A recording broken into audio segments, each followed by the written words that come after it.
Edgar Allan Poe. Un cuento de las montañas escabrosas. Durante el otoño del año 1827, mientras residía cerca de Charlottesville, Virginia, trabé relación por casualidad con Mr. Augustus Bedloe. Este joven caballero era notable en todo sentido y despertó en mí un interés y una curiosidad profundos. Me resultaba imposible comprenderlo tanto en lo físico como en lo moral. De su familia no pude obtener informes satisfactorios. Nunca averigüé de dónde venía. Aun en su edad, si bien lo calificó de joven caballero, había algo que me desconcertaba un poco. Seguramente parecía joven, y se complacía en hablar de su juventud, mas había momentos en que no me hubiera costado mucho atribuirle 100 años de edad. Pero nada más peculiar que su apariencia física. Era singularmente alto y delgado, muy encorvado. Tenía miembros excesivamente largos y descarnados, la frente ancha y alta, la tez absolutamente exangüe, la boca grande y flexible, y los dientes más desparejados, aunque sanos, que jamás he visto en una cabeza humana. La expresión de su sonrisa, sin embargo, en modo alguno resultaba desagradable, como podía suponerse, pero era absolutamente invariable.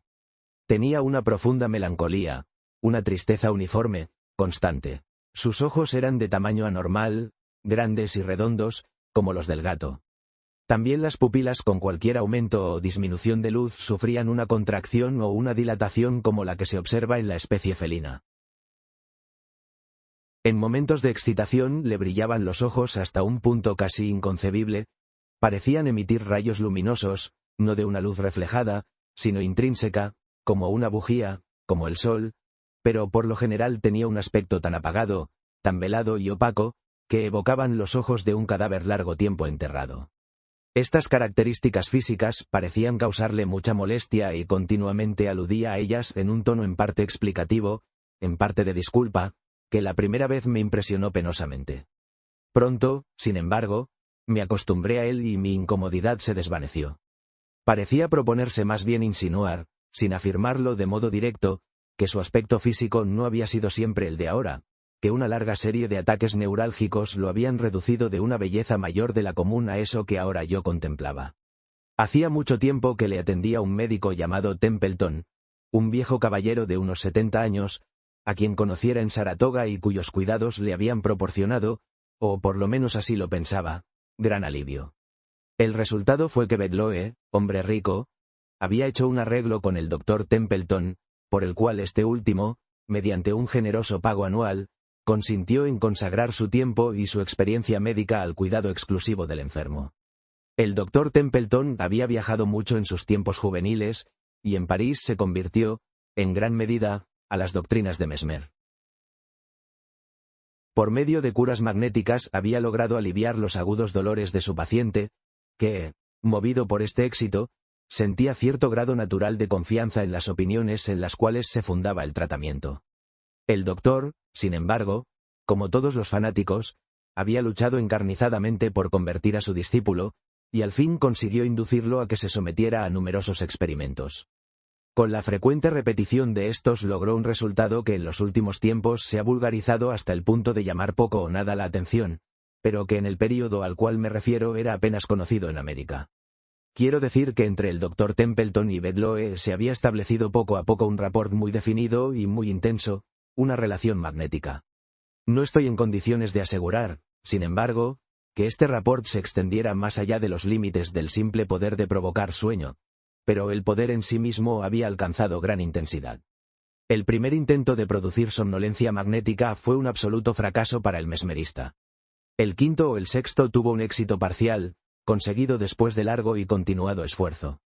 Solo en el 12º triunfo fue completo. Después de esto la voluntad del paciente sucumbió rápidamente a la del médico, de modo que, cuando los conocí, el sueño se producía casi de inmediato por la simple voluntad del operador, aun cuando el enfermo no estuviera enterado de su presencia. Solo ahora, en el año 1845, cuando se comprueban diariamente miles de milagros similares, me atrevo a referir esta aparente imposibilidad como un hecho tan cierto como probado. El temperamento de Bedloe era sensitivo, excitable y exaltado en el más alto grado. Su imaginación se mostraba singularmente vigorosa y creadora, y sin duda sacaba fuerzas adicionales del uso habitual de la morfina, que ingería en gran cantidad y sin la cual le hubiera resultado imposible vivir. Era su costumbre tomar una dosis muy grande todas las mañanas inmediatamente después del desayuno, o más bien después de una taza de café cargado, pues no comía nada antes de mediodía, y luego salía, solo o acompañado por un perro, en un largo paseo por la cadena de salvajes y sombrías colinas que se alzan hacia el suroeste de Charlottesville y son honradas con el título de montañas escabrosas. Un día oscuro, caliente, neblinoso de fines de noviembre, durante el extraño interreño de las estaciones que en Norteamérica se llama verano indio, Mr. Bedloe partió, como de costumbre, hacia las colinas.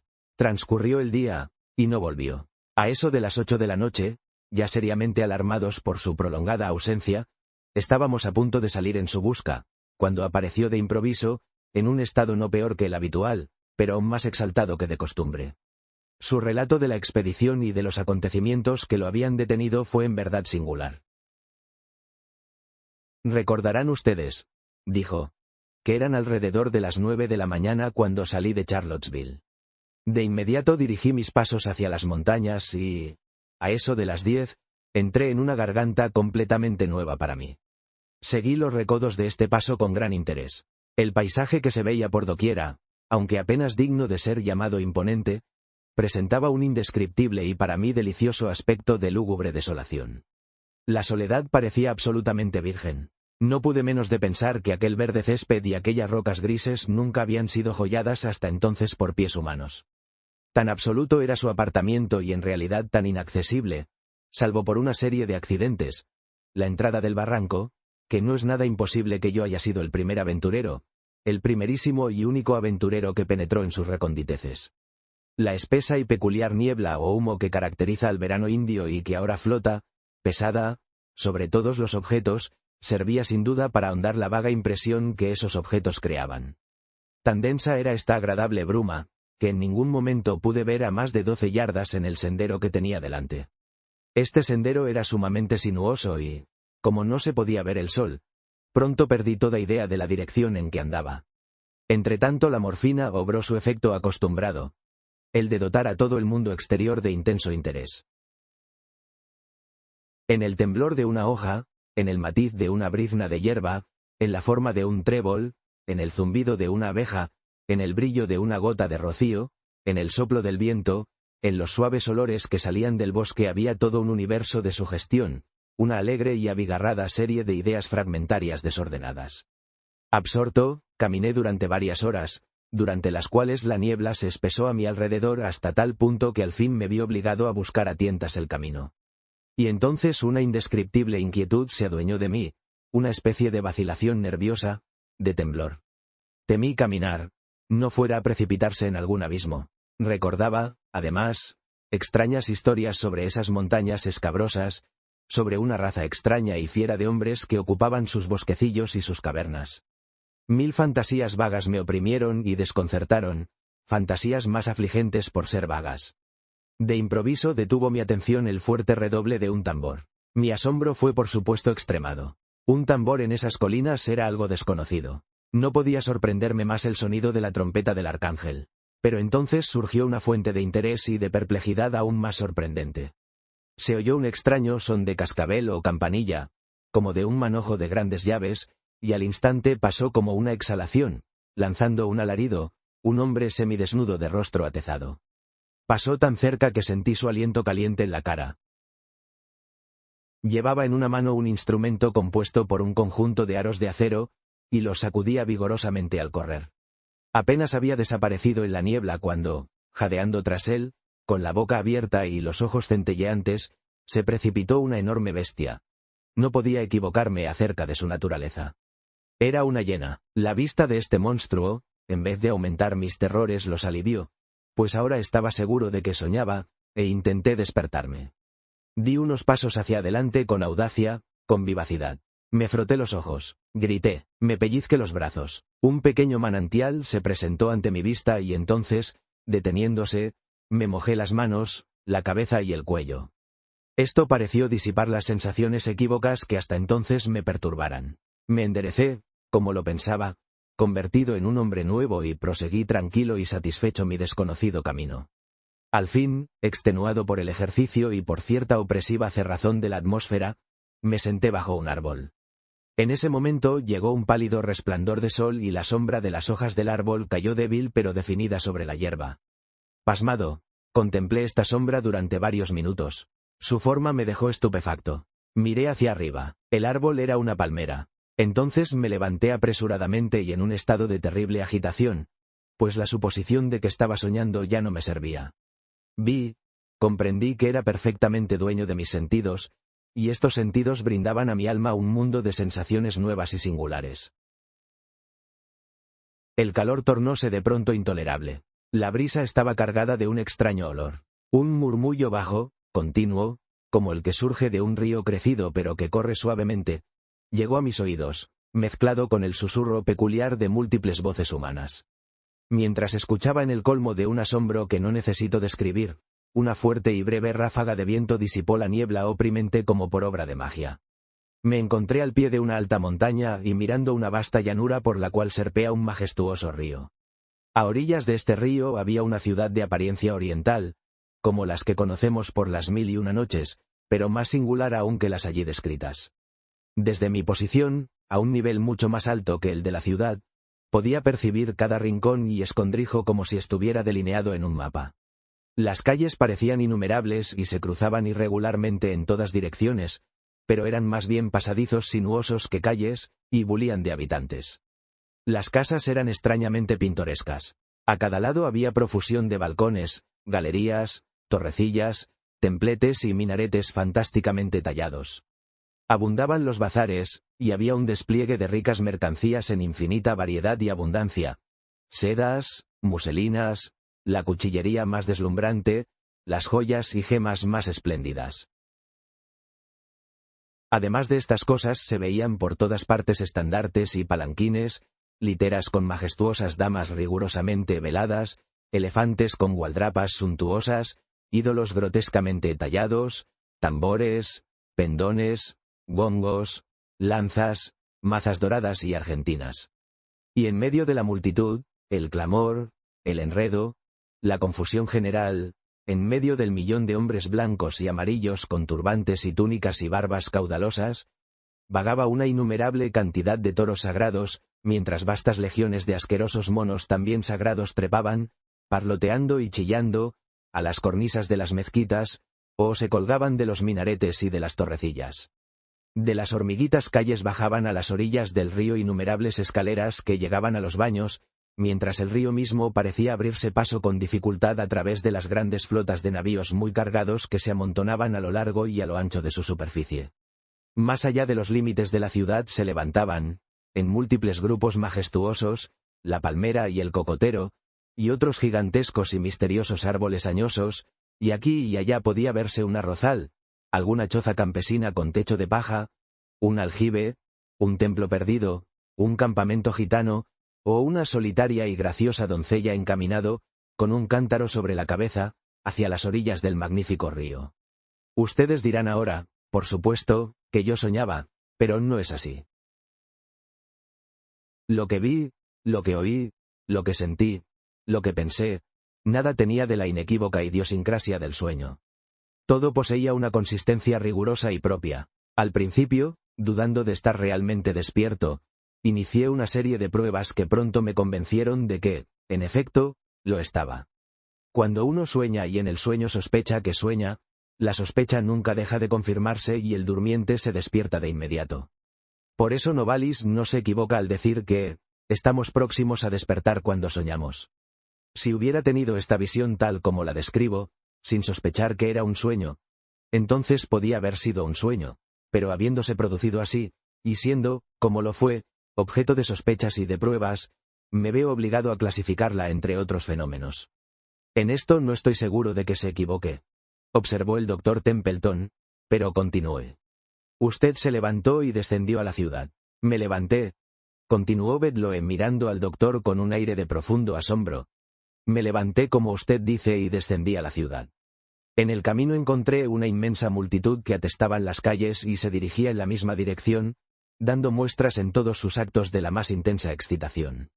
De pronto, y por algún impulso inconcebible, experimenté un fuerte interés personal en lo que estaba sucediendo.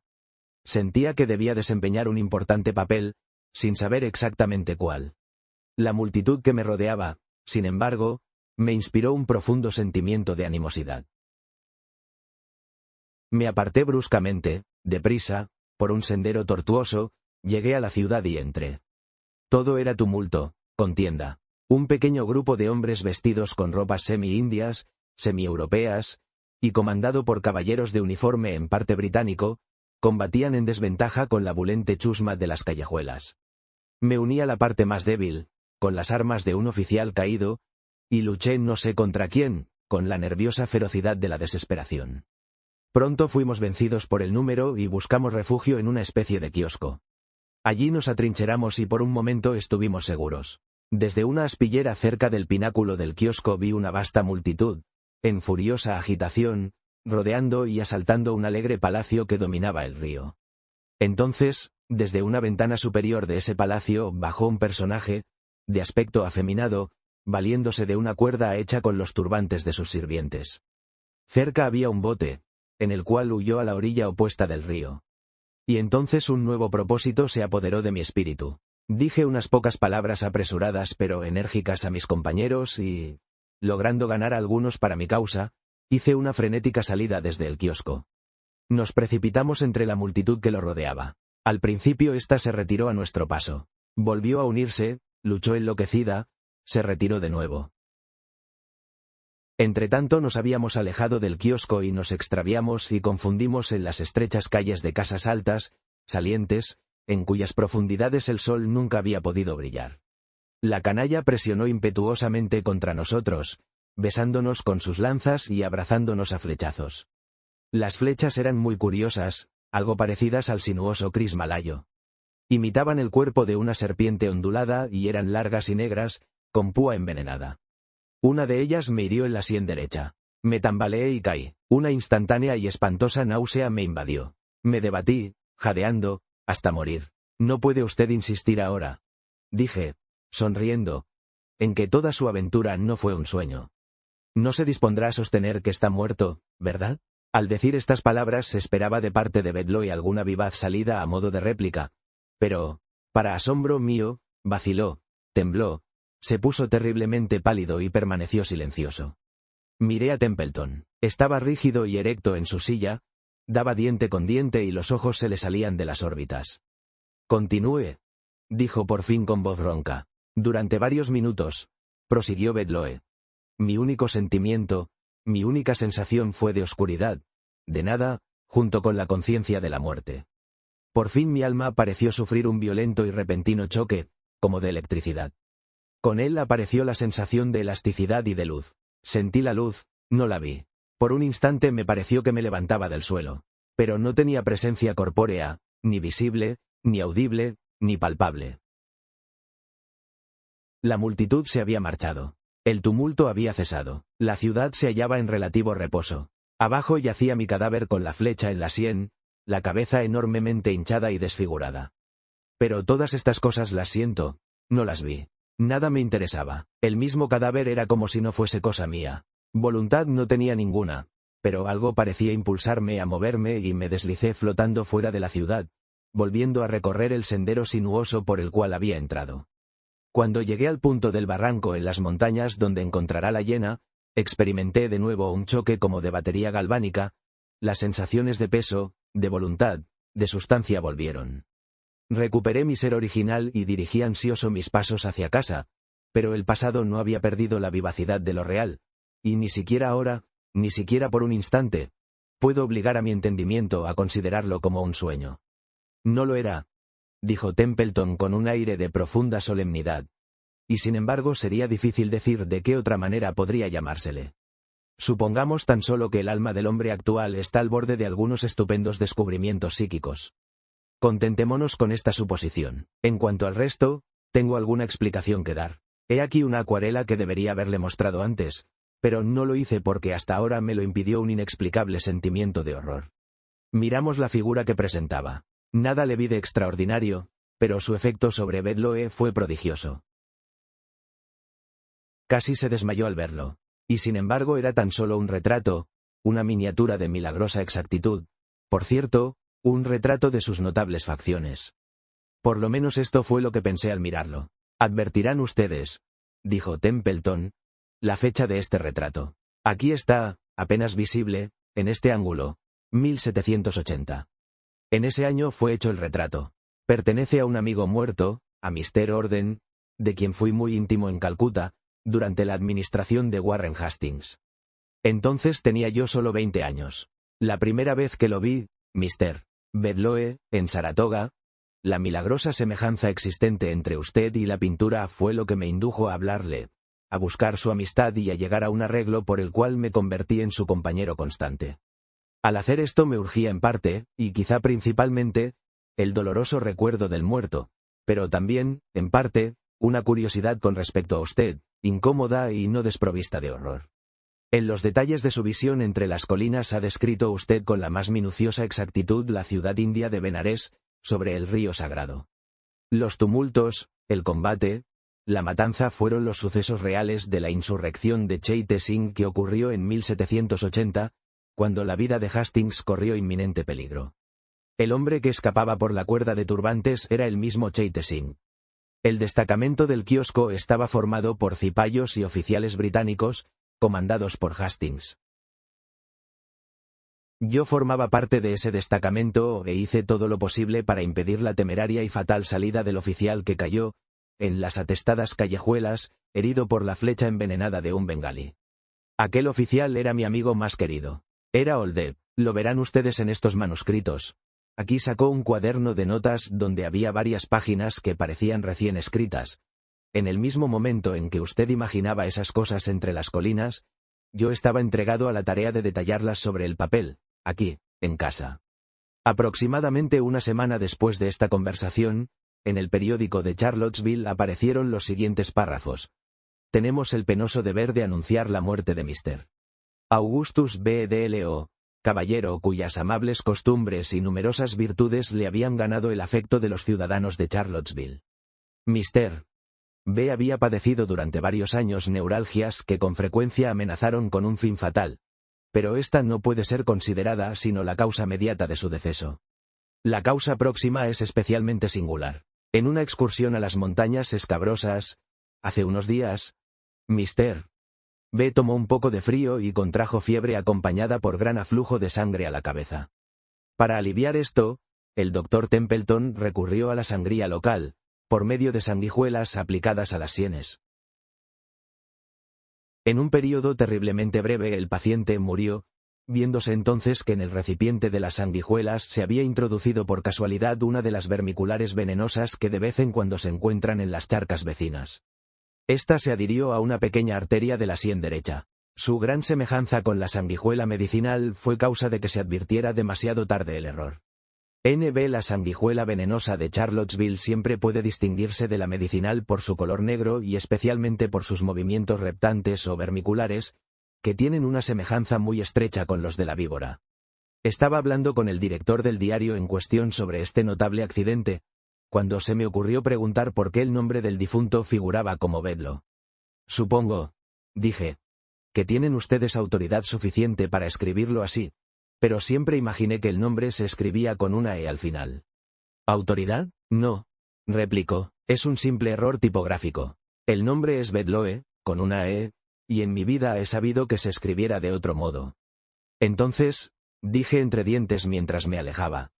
Entonces realmente ha sucedido que una verdad es más extraña que cualquier ficción, pues Bedlo, sin la E, ¿qué es sin Oldeb? A la inversa. Y este hombre me dice que es un error tipográfico. Fin de la historia. Si te gustó, dale like, suscríbete, y cuéntanos en los comentarios, ¿qué parte fue tu favorita? Nos vemos en la próxima aventura.